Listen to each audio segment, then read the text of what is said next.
Welcome to Studio 12. Our guest today is Jesper, an eminent Danish family therapist and author of the bestseller Your Competent Child. Mr. Juul, thank you for joining us. Thank you. As I already mentioned, you are an international, renowned family therapist with more than 3.5 decades of work experience. How has the family changed over this period of time? What has been happening to it? Two very important things. One is that the relationship between men and women, husbands and wives, have completely changed, thanks to the women. It is a very difficult change. It's painful. It takes time. But in terms of mental health, in terms of the quality of family, it is very, very good. The second thing that is happening, and this is happening over the last 10, 15 years, is that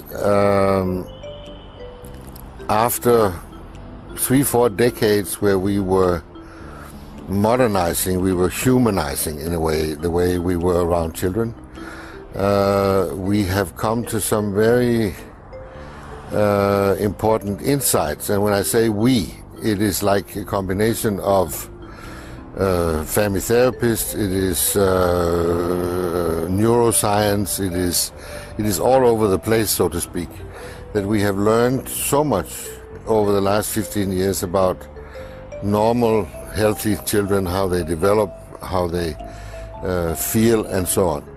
So suddenly we have lost this moral consensus in our society. We are not agreeing anymore upon what is right and what is wrong in every sense of the word.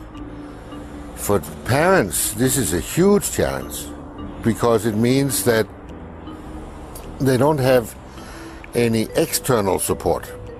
They cannot, just like my mother, go to, a sister, a brother, a neighbor, a teacher, and get almost the same advice from everywhere.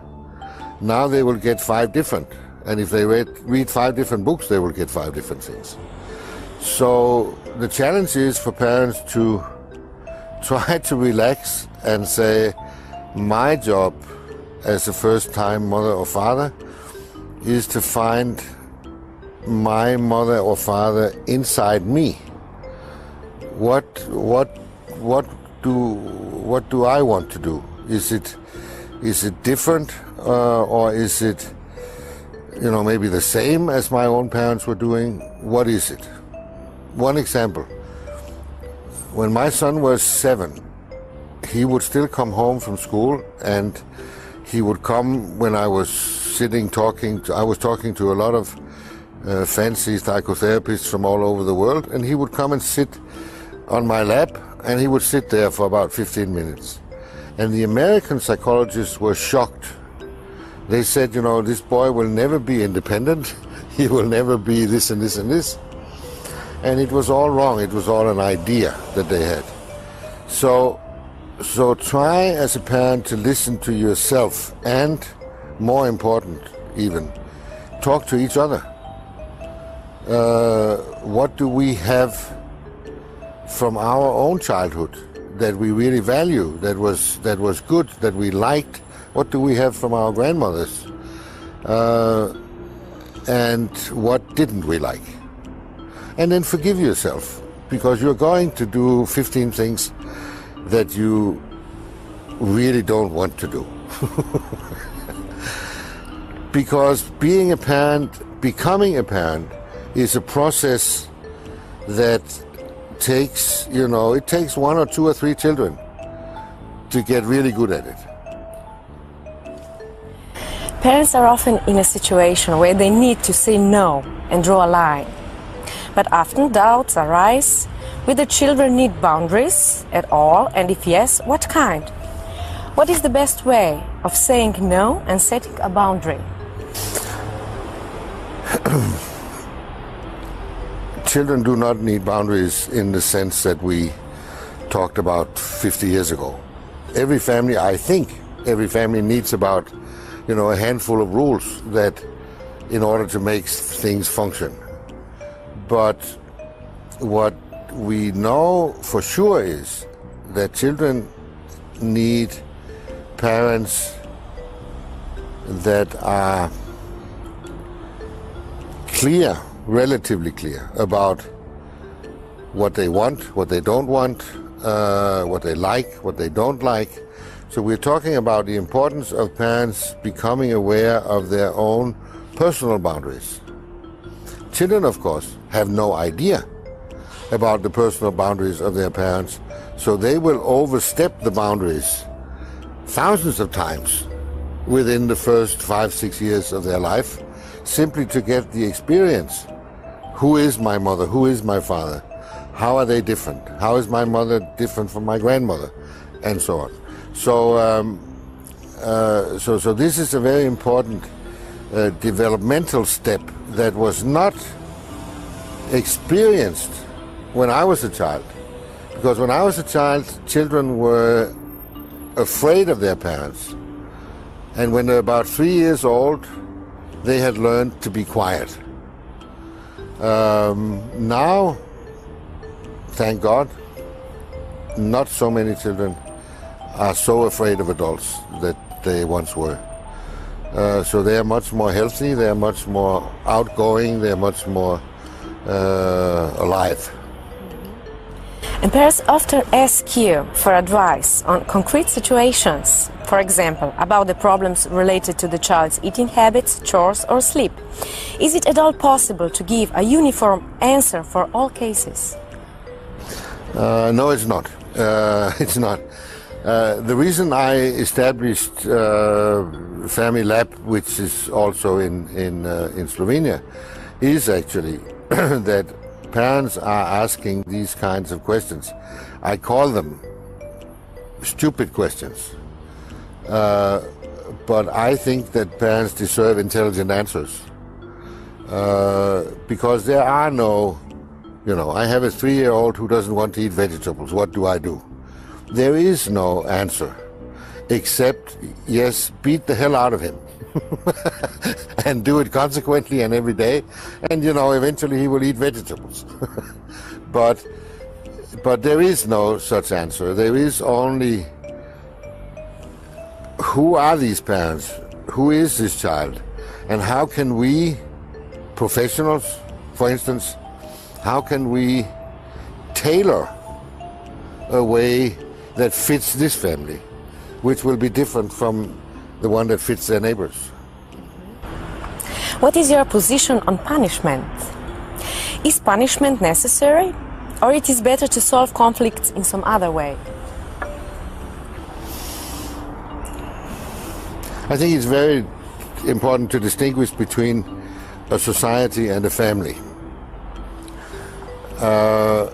In a family, I do not think that punishment is necessary. I don't think we should use it. In a society, we don't, at the moment, we don't have any better way. I think everybody realizes that it is not very effective. It's not very helpful, but it's the only way, because we don't have closeness between authorities and citizens. Within a family, we have closeness. We have the possibility of dialogue. And if you raise children by means of punishment and reward, you might as well train dogs. This was the old-fashioned way of training dogs and horses. But is it effective? Yes, it is effective. Children will cooperate with anything their parents come up with, and they will become very much the way the parents like them, at least until puberty. Then the whole thing will explode, and we will get young people and we will get adults who don't have an independent identity, who do not have an inner feeling of what is good for me, what is not good for me, where are my boundaries, and so on, which is exactly what we want our teenagers to have when they go out in the world. So, so this punishment idea is not good. It's not working, and corporal punishment, of course, is very destructive. Not only for the child. We know that physical as well as psychological violence against children is damaging for the development of their brains, but it is also very destructive for the relationship between parents and children, which is not so often in the discussion. But no, it is not a good idea. It is still fairly acceptable to raise a child in Slovene social environment according to methods that include some forms of violence. A slap across the face, smacking, spanking and other forms of corporal punishment are therefore still being used as a way of disciplining children. Parents are generally not even aware of the consequences their behavior can have on the child's further development. In Slovenia, one slap on the bottom is a rather acceptable form of corporal punishment, and most parents do not see anything controversial about it. What is your position on corporal punishment? There are different kinds. I would have to talk to these parents and say, okay, slap in the bottom, when did you do it last time? Why did you do it? What made you do it?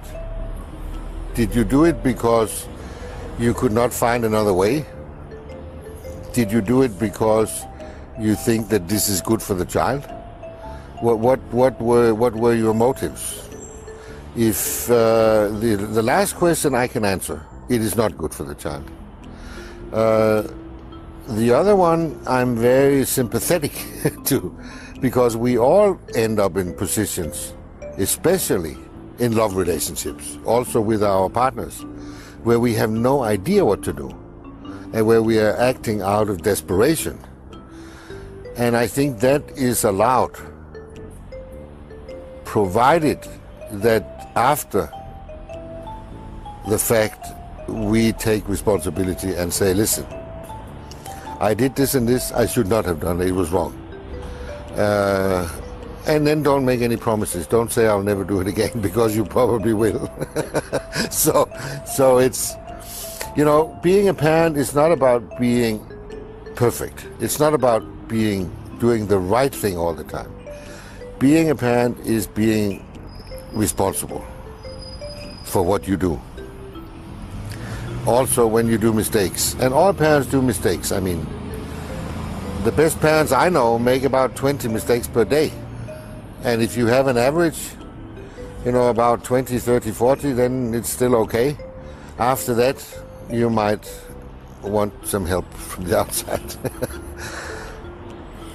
Is there a way for parents to know that they are good enough? Is it possible to address daily challenges without turning to experts or reading tons of literature? Can one become a self-taught expert in child rearing and search answers within ourselves when in a dilemma? I would like to say yes, and I actually believe it is possible, but it requires two things. One is that the mother and father in question have like a healthy self-esteem, that they have a basic trust in themselves. The other thing is that they spend a lot of time with their child, because raising children should be like a mutual process. You know, you do the best you know how, and then you watch the reaction of your child, and then you learn from that. And then that, of course, is when it becomes difficult, because I say something, I do something to my child, and like yesterday, I said something to my grandchild. He wanted to roll, he's 3 years old, and he wanted to roll his football on the dining table. And I said, Alex, I don't want that. And his reaction was like this. So my question, of course, is, what does that mean? Does that mean that he's angry with me? Does it mean that I have hurt him. I have known him for 3 years now, so I know that it means that he heard what I said, he's prepared to stop what he's doing, but he doesn't like the fact that I'm stopping him. And that's okay. Then our relationship is okay. And it takes about 20 seconds, and then it's over. So as a parent, you have to be able to get under the skin of your child to experience the world in the same way that he or she does. Then you know when you overstep your boundaries or abuse your power as an adult. What kind of values are held by today's family, and how do they reflect in the upbringing?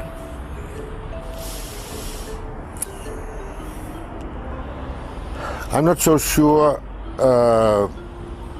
about what the values of today's parents are. I think most parents are searching, and unfortunately most of them are searching within a very limited choice. It's like either the good old-fashioned authoritarian or some kind of modern, free, democratic, whatever. And on this continuum, there are no answers. We have to start thinking in alternatives instead of opposites. What can we do? I think one of the things that is very, very confusing for our children today is that they are growing up in families where the adults are changing their values more often than they change their underwear. Because most young parents get up in the morning and they really want to be, nice, modern parents with a good relationship to their child. And then by the first or second frustration, they turn back to the old values, the slap in the bottom or whatever it is. And I think that very few adults can imagine how confusing that is for a child. Try to imagine your own partner having one set of values and standards and beliefs in the morning and a complete different when you meet him in the afternoon. It drives even adults crazy. So I think parents now are searching. And of course we are trying within the Family Lab system to provide some inspiration and say, this is the little we know as professionals. Please, think about it and then invent your own family on that basis. What are some of the most common misconceptions about good upbringing? I think the most common misconception is actually that there is a right way and a wrong way.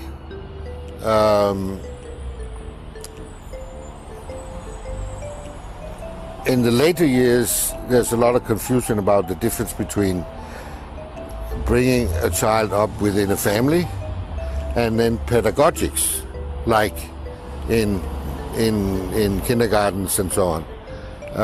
And these two ways of being around children are and should be very different. Parents, the value of parents is that they love their child, they're in love with their child, they behave crazy, they behave irrational, and this is the nature of a love relationship. And of course, pedagogues cannot love, 38 children at the same time, so it's a different thing. And if we were to choose, should children grow up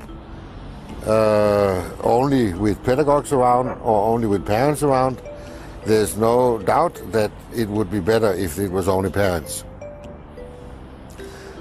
But the greatest misconception is this idea that you can do it right. And I know that every parent, every pregnant mother, every pregnant father, so to speak, of course wants to give their child the best of the best of the best of the best. That is okay, as long as you know that it's not always going to happen. you have to be, realistic also. Because otherwise, children become a project of their parents. Then I, as a child, have to prove that my mother is wonderful 24 hours a day, which is hard work for a child. Ladies and gentlemen, thank you for watching, and do not miss our next show with Mr. Juul here at Studio 12.